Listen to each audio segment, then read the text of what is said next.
guys, welcome back to Medical Coding with Blue. Today's episode is all about proactive versus reactive medical coding studying and why exam guides are a waste of time. If you're brand new to my channel, welcome. I am Blue, I'm a medical coder. Okay guys, so first and foremost, my opinion. Okay, this is my opinion. I have taken 3 medical coding certification exams, all right? I took the CCA, I had that for 13 years. I took the CCSP, I currently have that, and I took the CCS. I currently have that as well, okay? So my experience with preparing for AHIMA, the American Health Information Management Association exams, and being a 15-year veteran medical coder gives me a little bit of room to speak on this subject, okay? Because I've been there, done that, got a t-shirt, okay?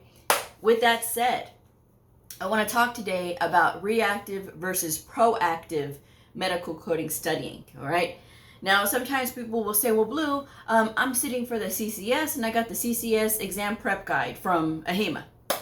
I don't really recommend that book because sometimes people get dependent on what happens when they're taking these exam prep study, practice tests.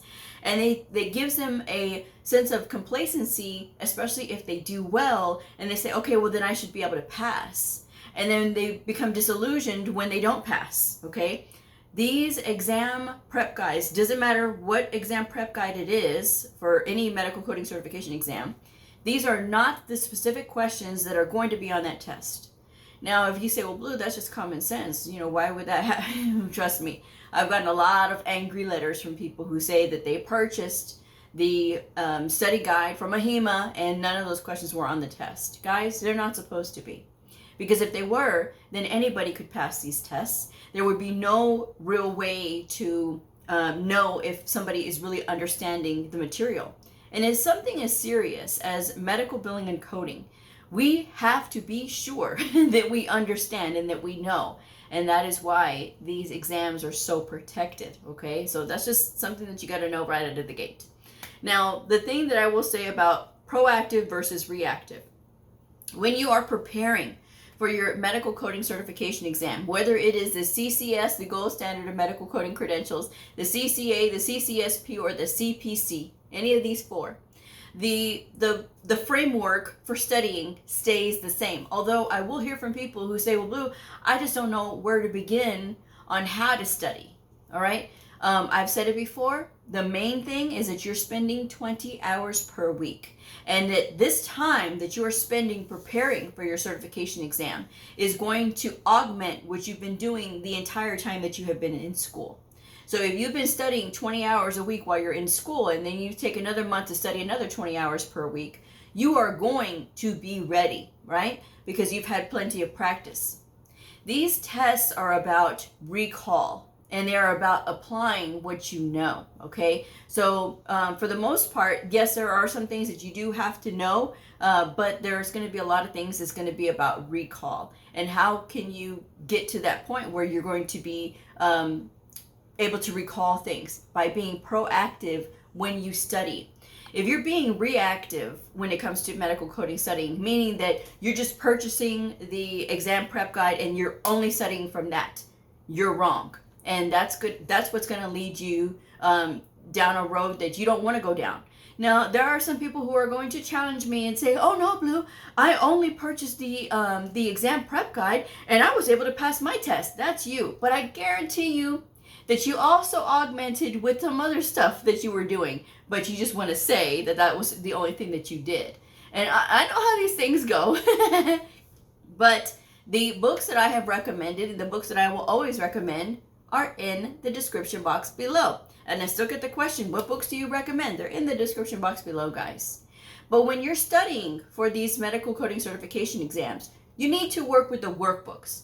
Don't just concentrate on the exam prep guide, because the exam prep guide is just to kind of get you a feel, but at the same time, it's not going to prepare you like this is exactly what's on the test.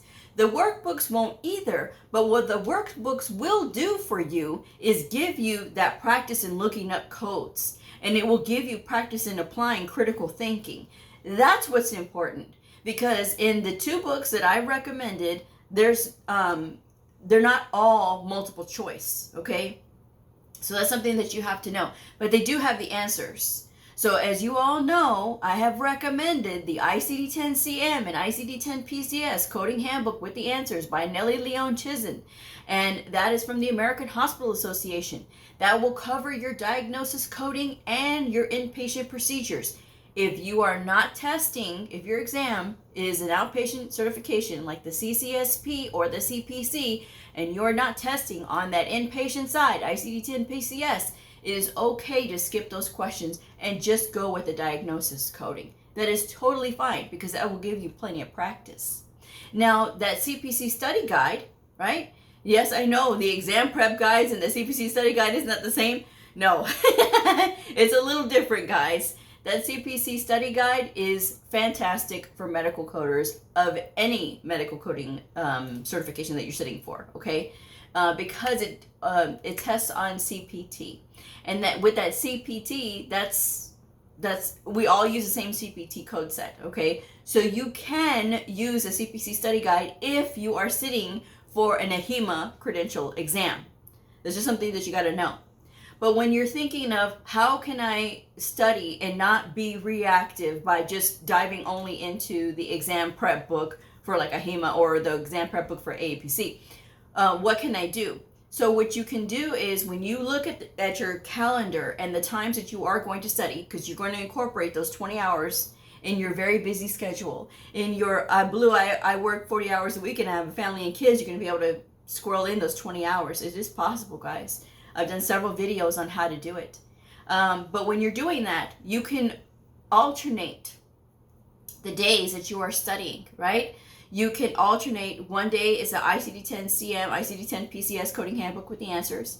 Then the next day you can go to the CPT book, and then you can go back to ICD-10-CM, PCS Coding Handbook. You can do that throughout the week, all right? You can also, in that time, you can tack on the coding guidelines that you can listen to, guys. I've said it before on how to find out how you can listen to those.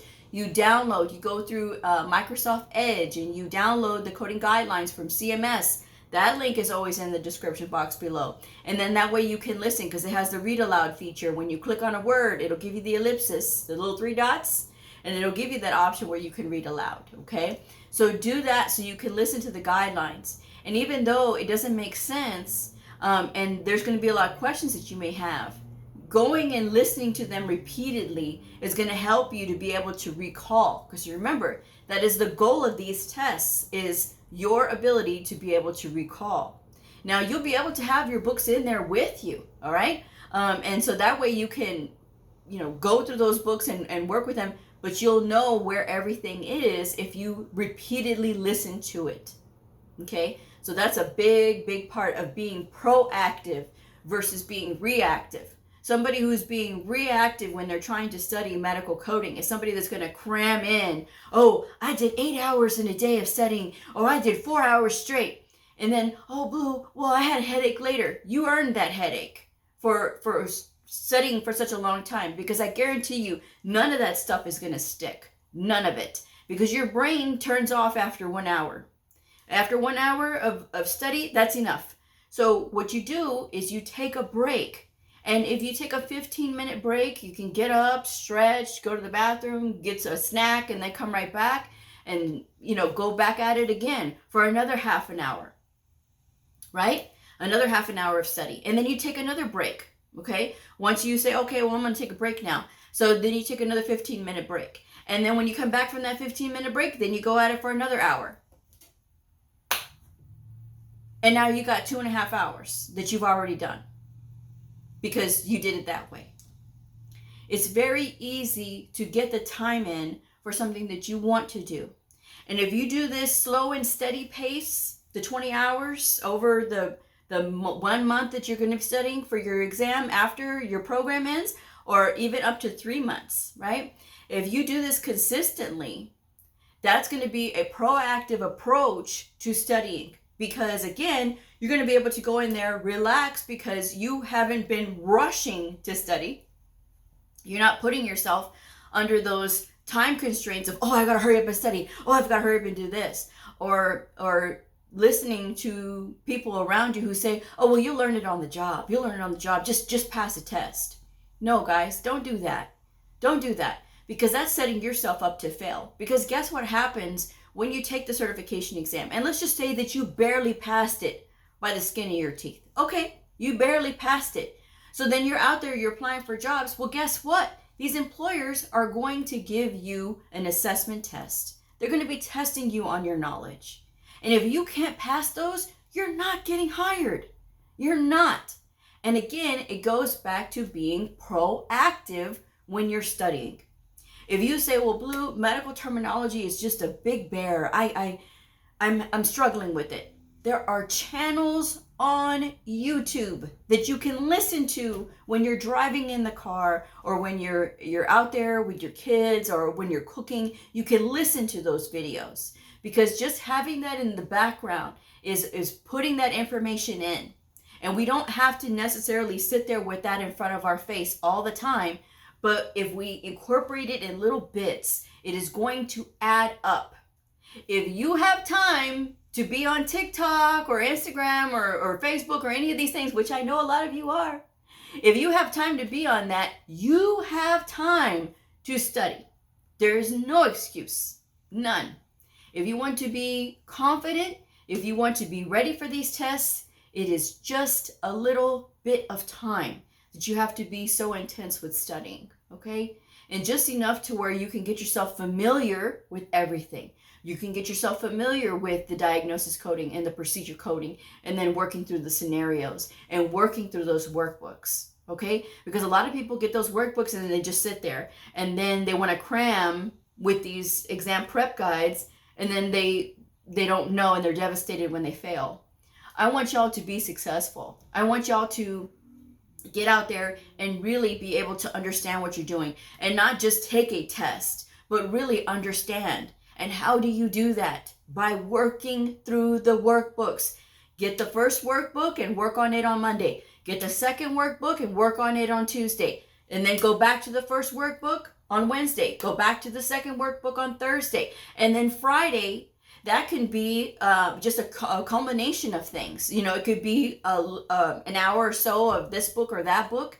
And then, of course, there is a book that you do need to read. And I do have it in every description box of all of my videos, where I say it's highly, highly recommended. Law, Liability, and Ethics for Medical Office Professionals. That's got everything in it. And I do mean everything about HIPAA and everything that you need to know about that side. So if you are like worried about like compliance and things like that, and Blue, I haven't practiced that very much, that is an excellent book for that. And if you don't want to purchase it or whatever, go to the public library. There are so many things that are available. And I know that the public libraries have started to reopen, okay, after we've been through this whole pandemic and everything.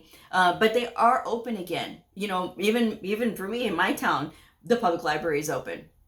So they're open all over the place, and there are so many things that you can check out, and maybe having like a deadline where you have to be able to use that book or read that book, maybe that might help you to study as well. Even if it is with medical terminology, even if it is with anatomy and things like that, those two things are really, really important when it comes to study. But how do we get there, guys? We get there by incorporating little bits into our day. And even if it's just taking 15 minutes at a time to listen to a video, Crash Course. Crash Course is the #1 channel that I recommend for anatomy and learning all that good stuff. It's the sciencey stuff.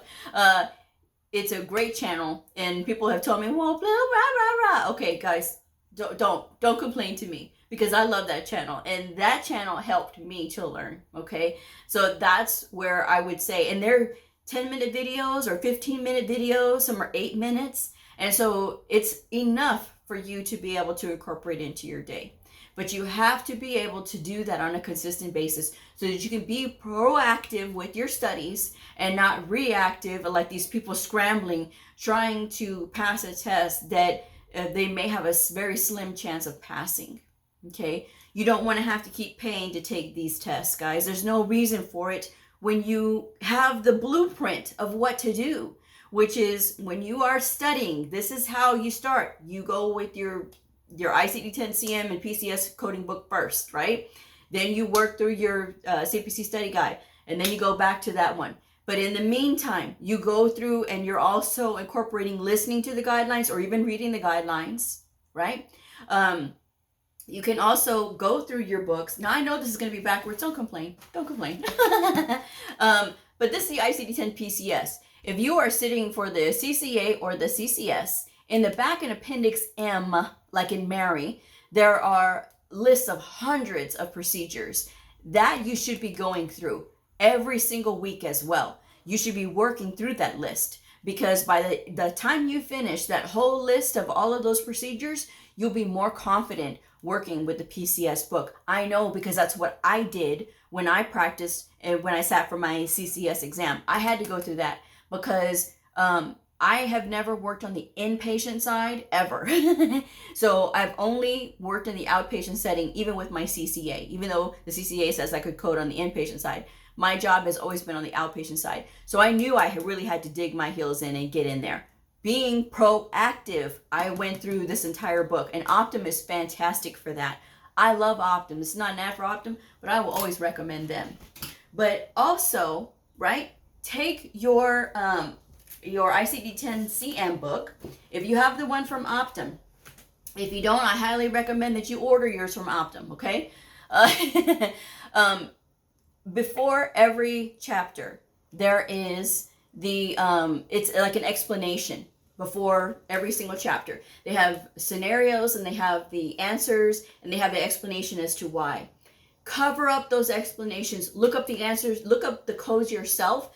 Again, working through every single chapter, that's going to get you more confident working with the ICD-10-CM book. So guys, there's ways of doing it, and getting yourself familiar with these books is part of that process of being proactive, right? But when you sit there and you say, well, no, I'm highlighting and I'm writing and I'm tabbing all my books, why are you wasting time doing that? That's reactive. That's reactive study techniques. Because even though you say, well, Blue, that's just how I learn. These medical coding manuals are not workbooks. That's why you have workbooks, okay? And this is CPC study guide. Yes, I know it's backwards. This is the 2019. Don't get the 2019, guys, because this book is too expensive now. When I first started recommending this book, it was $10 with free shipping, okay? Now you cannot find it for no $10. It is so expensive now. So if you want to get the 2022 version or the 2021 version, because it's a little cheaper than the 2023, they all have the same questions, okay? They just have updated codes. But you can use this type of book. Again, check the public library and see if they have a copy of a CPC study guide, okay? And work through it. It's not that big, it's not intimidating, but it does pack a punch because it goes over every single chapter. And it gives great practice, okay? It's got wonderful scenarios for you to work through, and there's no answers on those, so you can get some practice in without having multiple choice, and that's a great and fantastic way to be proactive in your medical coding studies. Again, I know it's backwards, but the ICD-10-CM and ICD-10-PCS coding handbook with the answers, this is the book that I credit for helping me to pass my CCS exam. In the back, there's a lot of scenarios. All you have to do is cover up the answers, and you can work through those scenarios. Again, that is a great way to practice. And you can do a page or so at a time if you're doing like little 15-minute study sessions or even 30-minute study sessions. You can work through those. And so that way you can learn to get faster. And that's just the key to it, guys. It takes practice, practice, practice. And practicing is how you become more proactive rather than reactive when you're studying. And I see a lot of reactive people with the schools and all of these things, and they make it such high pressure. It is a high pressure study time. It is, because again, we have to know what doctors know while never having gone to medical school. And when you think of that, that's just like, oh my gosh, Blue, am I ever going to get this? You are, but it takes practice. And that's the key. It's literally just opening your books and practicing. And if you say, well, Blue, I don't know where to start, you pick up a book. You pick up one of the books, one of the workbooks, and you start with that workbook on that day. And then you put that book away for the next day. Then you switch to the other workbook. Then you take another day and you say, okay, well, this day I'm going to work on my guidelines, and I'm going to work like reading them, right? Because reading them, you're going to become a faster reader. Or I'm going to work with that law, liability, and ethics book, so that way I can practice with that, okay? So that I can be ready for that compliance part. And then I'm going to go back the next day on that Thursday, and I'm going to go back to that ICD-10-CM and PCS coding handbook with the answers. And then I'm going to go and study on that Friday for this with a CPC study guide. It's that simple, guys. Really, it is. Really and truly, it is. It is that easy. But don't overthink. And that's the other part too that I have to caution y'all on, is that a lot of people will sit there and they'll overthink. Well, I don't know this one, and I don't know this one, and I don't feel confident with this one. You're overthinking. If there's a question on there that's just troubling you, that you just can't figure it out, put a pin in it and come back to it and go on to the next question. Then that's when you look at all the pins that you have. If you have a bunch of pins, right? You have to come back to this one, and back to this one, back to this one. Then that's when you find yourself a mentor, or you find a tutor, or you find a study group to get in. I have my Patreon channel, and once a month on Patreon, we get together as a study hall. So if you have any questions about coding, you can definitely bring them to that study hall. The minimum pledge for my Patreon channel is $10 per month. You do not have to subscribe past a month if you don't wish to, but you will get access to all the videos that I've posted there. I post videos about myself and my journey, and I also post quizzes and all those kinds of things. The things that I don't do here on YouTube because when I've done them before in the past, was not well received. And so I want to spend my time doing things for people who really do appreciate it, and that's my Patreons. And so my Patreons have helped me, and I've helped them.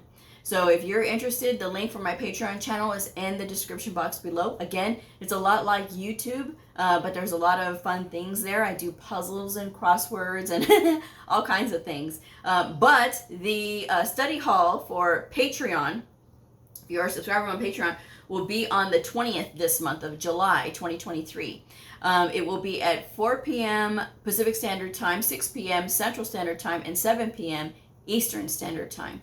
So that's when we'll all get together, and you don't have to be on camera if you don't wish to. But if you want to bring your question, that is totally fine. That's when we talk about it there. So we're all there to help each other to learn, and we just chit chat and catch up, and I think it's a good time.